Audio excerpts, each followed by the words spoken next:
Hey yo, what's up yo?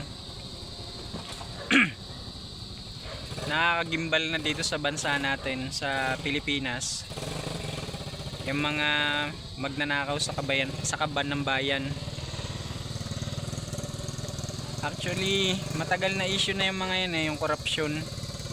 Pero ngayon lang talaga sila naglantaran. Tsaka ngayon lang nakita yung napakalalaking pera na ninanakaw nila. Kawawa yung mga Pilipino na nagsisikap tsaka nagpupursige sa pagtatrabaho.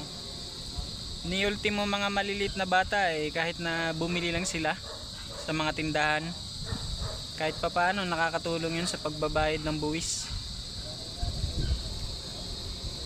Kaya sana ang parusa sa mga yan, yung mga kawatan, hindi lang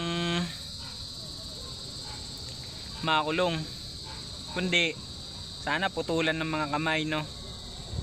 O kaya mas malala pa yung ipataw sa kanila.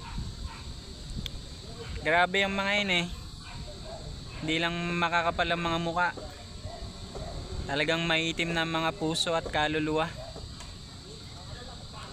Pero ako, saludo ako sa mga Pilipino na lumalaban, nagpoprotesta at nagrarally laban sa mga kawatan at sa korupsyon at sa mga politiko na talaga namang kinakitaan na nagnakaw sila.